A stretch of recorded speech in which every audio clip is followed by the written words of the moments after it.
ನಮಸ್ತೆ ವೀಕ್ಷಕರೇ. ತ್ರಿಶೂಲ ಗುರುತು ನೋಡಿ, ಇಲ್ಲಿ ಕಾಣ್ತಾ ಇದೆ ತ್ರಿಶೂಲ ಗುರುತು ನೋಡಿ. ಈ ಹಸ್ತದಲ್ಲಿ ಆಗಲೇ ನಾನು ಡ್ರಾ ಮಾಡಿದ್ದೀನಿ ಒಂದು ತ್ರಿಶೂಲದ ಗುರುತುಗಳನ್ನು. ಚಿಹ್ನೆ ನೋಡಿ, ಈ ಚಿಹ್ನೆ ಒಬ್ಬ ವ್ಯಕ್ತಿಯ ಕೈಯಲ್ಲಿ ಈ ಒಂದು ಗುರುತಿದ್ರೆ ಏನು ಫಲ ಅನ್ನೋದು ನಾನು ಈ ವಿಡಿಯೋದಲ್ಲಿ ತಿಳಿಸ್ತಾ ಹೋಗ್ತೀನಿ.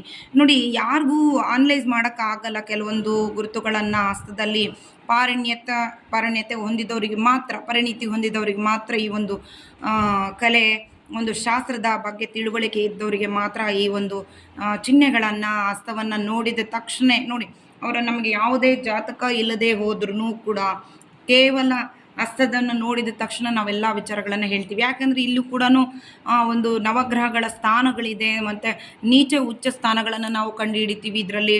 ಮತ್ತು ಈ ಒಂದು ವ್ಯಕ್ತಿಯ ಜಾತಕವನ್ನು ಕೈ ನೋಡಿದ್ರೂ ಸೇಮ್ ಆಗಿರುತ್ತೆ, ಮತ್ತು ಅವನ ಹುಟ್ಟಿದ ಮತ್ತು ಅವನ ಜಾತಕದ ಸಂಪೂರ್ಣ ವಿವರವನ್ನು ಕೂಡ ಒಂದೇ ಆಗಿರುತ್ತೆ. ಇದು ನೀವು ತಿಳ್ಕೊಬೇಕಾದ ಒಂದು ಮುಖ್ಯವಾದ ವಿಷಯ. ನೋಡಿ, ತ್ರಿಶೂಲ ಅಂತಂದ್ರೇ ಇಲ್ಲಿ ಶಿವಶಕ್ತಿಯರ ಅಂಶ ಇದಾಗಿದೆ. ಒಂದು ಅದ್ಭುತವಾದ ಚಿಹ್ನೆ ಅಂತಲೇ ಹೇಳ್ಬೋದು.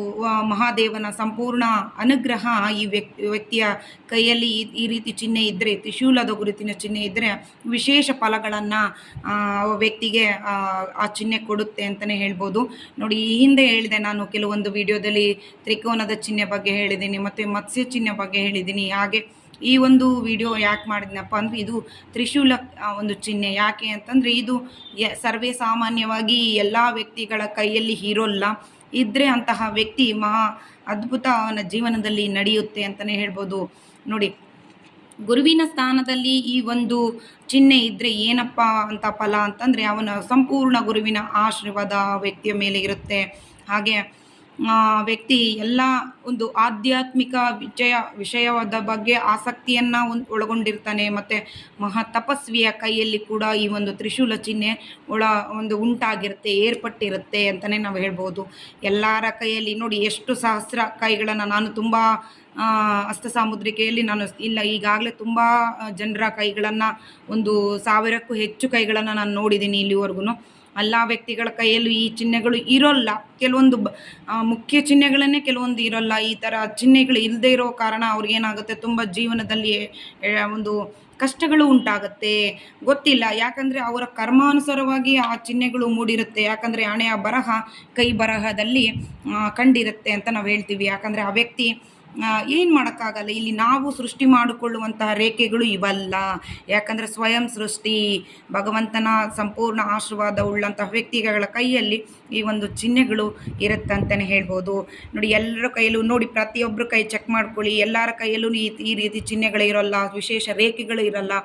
ನಿಮಗೆ ಅರ್ಥ ಆಗ್ತಾ ಇದೆ ಇದ್ರ ಬಗ್ಗೆ ನಾನು ಹೇಳ್ತಾ ಹೋದಾಗೆಲ್ಲ ಹೀಗಿರುತ್ತೆ ನೋಡಿ. ಹಾಗಾಗಿ ನಾನು ತುಂಬ ಅಂದರೆ ಸೂಕ್ಷ್ಮವಾಗಿ ನಾವು ಗಮನಿಸಿ ಈ ವಿಚಾರಗಳನ್ನು ಹೇಳ್ತಾ ಹೋಗ್ತೀವಿ. ವ್ಯಕ್ತಿಯ ಆಯುಷ್ ಇರಬಹುದು. ಹಾಗೆ ಆಯುಷಿನ ಬಗ್ಗೆ ನಾವು ಇಲ್ಲಿವರೆಗೂ ಒಬ್ಬ ವ್ಯಕ್ತಿಯ ಸಂಪೂರ್ಣ ಆಯುಷಿನ ಬಗ್ಗೆ ನಾವು ಹೇಳಲ್ಲ.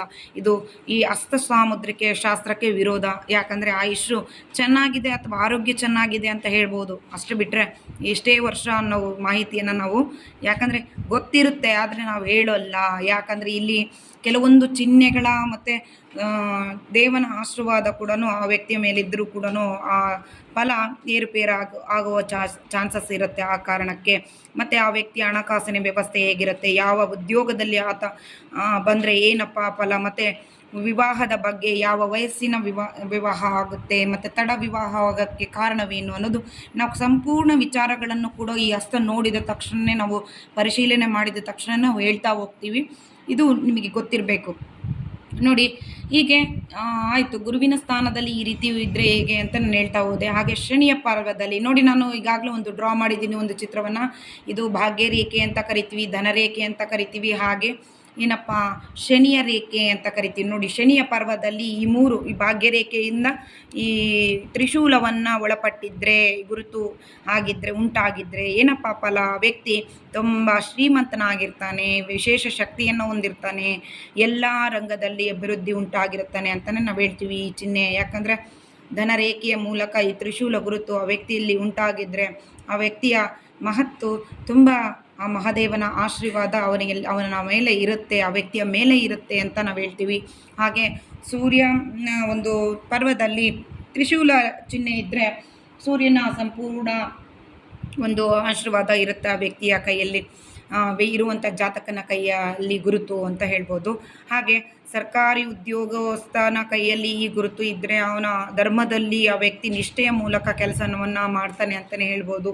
ಸಂಪೂರ್ಣನ ಸೂರ್ಯನ ಅನುಗ್ರಹ ಇರುತ್ತೆ, ಉನ್ನತವಾದ ಮಟ್ಟದ ಒಂದು ಜೀವನವನ್ನು ನಡೆಸ್ತಾರೆ. ಹಾಗೆ ಬುಧ ರೇಖೆ ಒಂದು ಬುಧ, ನಾನು ಹಿಂದಿನ ವಿಡಿಯೋದಲ್ಲೇ ನಾನು ಹೇಳಿದೆ ನಿಮಗೆ, ಒಂದು ಈ ರೀತಿ ರೇಖೆ ಇರುತ್ತೆ ನೋಡಿ ಅಂತ, ಈ ಬುಧ ರೇಖೆಯಿಂದ ಈ ರೀತಿ ಹೊರಟಿರುತ್ತೆ ಅಂತ.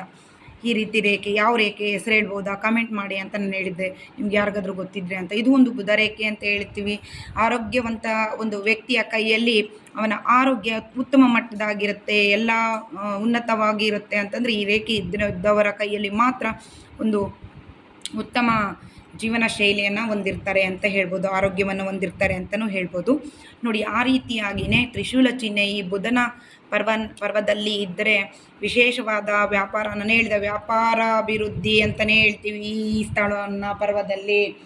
ನೋಡಿ, ಪ್ರಪಂಚದಲ್ಲಿ ದೇಶ ವಿದೇಶಿಯರ ಒಂದು ಏನಪ್ಪ ಅಂತಂದರೆ ಜನರ ವ್ಯಾವಹಾರಿಕವಾಗಿ ಮುಂದುವರಿತಾರೆ ಅವರು. ಈ ವ್ಯಕ್ತಿಯ ಕೈಯಲ್ಲಿ ತ್ರಿಶೂಲ ಚಿಹ್ನೆ ಈ ಬುಧ ಪರ್ವದಲ್ಲಿ ಇದ್ದರೆ ವಿದೇಶಗಳಲ್ಲಿ ವ್ಯಾಪಾರವನ್ನು ಅಭಿವೃದ್ಧಿ ಉಂಟು ಮಾಡ್ತಾರೆ ಮತ್ತು ಪ್ರಪಂಚದಲ್ಲಿ ಫೇಮಸ್ ಆಗ್ತಾರೆ ಒಂದು ವ್ಯವಹಾರದಲ್ಲಿ ಅಂತಲೇ ಹೇಳ್ಬೋದು ಈ ಚಿಹ್ನೆ ಇದ್ದವ್ರಿಗೆ. ಓಕೆ, ನೆಕ್ಸ್ಟ್ ನಾವು ಕುಜನ ಪರ್ವದಲ್ಲಿ ಈ ತ್ರಿಶೂಲ ಚಿಹ್ನೆ ಇದ್ದರೆ ನಾನು ಹೇಳಿದೆ ಭೂಮಿ ಮತ್ತು ನಾನು ಹೇಳಿದೆ ಅಭಿವೃದ್ಧಿ, ಭೂಕಾರಕ. ನೋಡಿ, ಕುಜ ಎರಡೂ ಸ್ಥಾನದಲ್ಲಿ ಒಂದೇ ಫಲ ಅಂತ ನಾವು ಹೇಳ್ತೀವಿ, ಯಾಕಂದರೆ ಎರಡೂ ಸ್ಥಾನಗಳಲ್ಲಿ ಒಂದೇ ಫಲ, ಕುಜನ ಸ್ಥಳಗಳಾಗಿರೋದ್ರಿಂದ, ಕುಜನ ಪರ್ವಗಳಾಗಿರೋದ್ರಿಂದ ಈ ಫಲಗಳನ್ನು ಹೇಳ್ತಾ ಹೋಗ್ತೀವಿ. ನೋಡಿ, ಧೈರ್ಯ ಹೆಚ್ಚು ಆ ವ್ಯಕ್ತಿಗೆ. ಕುಜ ಅಂದ್ರೇ ಧೈರ್ಯದಲ್ಲಿ ಆ ವ್ಯಕ್ತಿ ಯಾವತ್ತೂ ಹಿಂಜರಿಯೋದಿಲ್ಲ, ಯಾವ ವ್ಯಕ್ತಿಗೂ ಯಾವ ಸಮಯದಲ್ಲೂ ಎದುರಲ್ಲ ಅಂತಲೇ ಹೇಳ್ಬೋದು.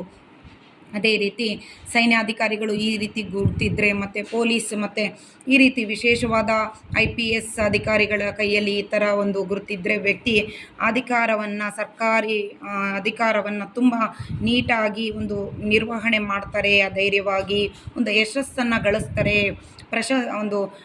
ಒಂದು ಪ್ರಶಸ್ತಿಗಳನ್ನು ಗಳಿಸ್ತಾರೆ ಅಂತಲೇ ಹೇಳ್ಬೋದು. ಹಾಗೆ ಚಂದ್ರನ ಕೈಯಲ್ಲಿ ಈ ಒಂದು ಗುರುತಿದ್ರೆ ನೋಡಪ್ಪ ಏನಪ್ಪ ಅಂತ ಫಲ ಅಂತ ಹೇಳಿದ್ರೆ, ಚಂದ್ರ ಅಂದ್ರೇ ನಾನು ಹೇಳಿದೆ ಲಲಿತ ಕಲೆಗಳು ತುಂಬ ಆಸಕ್ತಿದಾಯಕವಾಗಿ ಆ ವ್ಯಕ್ತಿ ಒಂದು ರೀತಿ ನೀಟಾಗಿ ಒಂದು ವಿಚಾರಗಳನ್ನು ಕಲಿತಾನೆ ಮತ್ತು ಅಭಿವೃದ್ಧಿಯನ್ನು ಹೊಂದಿರ್ತಾನೆ ಅಂತಲೇ ಹೇಳ್ಬೋದು. ಹಾಗೆ ಶುಕ್ರನ ಸ್ಥಾನದಲ್ಲಿ ಈ ಒಂದು ತ್ರಿಶೂಲ ಗುರುತು ಇದ್ದರೆ ಲಲಿತ ಕಲೆಗಳಲ್ಲಿ ನಾನು ಹೇಳಿದೆ ಶುಕ್ರ ಮತ್ತು ಚಂದ್ರನ ಅಂಶಗಳು, ಇದು ನೀರಿನ ಅಂಶ ಅಂತ ಹೇಳ್ತೀವಿ, ಯಾಕಂದರೆ ಚಂದ್ರ ಮನಕಾರಕ ಅಂತಲೇ ಹೇಳ್ತೀವಲ್ವ, ಅದಕ್ಕೋಸ್ಕರ. ಇದು ನೋಡಿ, ಶುಕ್ರ ಅಷ್ಟೇ ಲಲಿತ ಕಲೆಗಳಿಗೆ ಹೆಸರುವಾಸಿಯಾದಂಥ ಒಂದು ಪರ್ವ ಅಂತ ಹೇಳ್ಬೋದು. ಅದರಲ್ಲಿ ಮುನ್ನಡೀತಾರೆ ವ್ಯಕ್ತಿಗಳು, ಯಾವುದೇ ಅಡೆತಡೆ ಇರಲ್ಲ ಆ ರಂಗದಲ್ಲಿ. ವ್ಯಕ್ತಿಗಳು ತುಂಬ ನೀಟಾಗಿ ಎಲ್ಲ ರಂಗಗಳಲ್ಲಿ ಯಶಸ್ಸನ್ನು ಪಡಿತಾರೆ, ಯಾಕಂದರೆ ತ್ರಿಶೂಲ ಇರುವಂಥ ವ್ಯಕ್ತಿಯೇ ಒಂದು ಅದೃಷ್ಟವಂತ ವ್ಯಕ್ತಿ ಅಂತ ಹೇಳ್ತೀವಿ. ಕೈಯಲ್ಲಿ ಯಾವುದೇ ಸ್ಥಳದಲ್ಲಿ ಈ ಒಂದು ತ್ರಿಶೂಲ ಚಿಹ್ನೆ ಮೂಡಿದ್ರೇ ಅದ್ಭುತ ಅಂತ ನಾನು ಹೇಳ್ತೀನಿ, ಯಾಕಂದರೆ ಈ ಕೈಯಲ್ಲಿ ಈ ಚಿಹ್ನೆ ಮೂಡೋದೇ ಒಂದು ಅದೃಷ್ಟ. ಯಾವ ಸ್ಥಳದಲ್ಲಿ ಇದ್ದರೂ ಕೂಡ, ಯಾವ ಪರ್ವದಲ್ಲಿ ಇದ್ದರೂ ಕೂಡ ವಿಶೇಷ ಫಲಗಳನ್ನು ಹೊಂದಿರ್ತಾನೆ ಆ ವ್ಯಕ್ತಿ ಅಂತಲೇ ಹೇಳ್ಬೋದು. ಕೇತುವಿನ ಸ್ಥಳದಲ್ಲಿ ಈ ಒಂದು ತ್ರಿಶೂಲ ಚಿಹ್ನೆ ಇದ್ದರೆ ತುಂಬ ಮಹತ್ತರವಾದ ಜಾತಕ ಅಂತ ಹೇಳ್ತೀವಿ, ಮಹಾಯೋಗಿಯ ಜಾತಕ ಅಂತ ಹೇಳ್ತೀವಿ.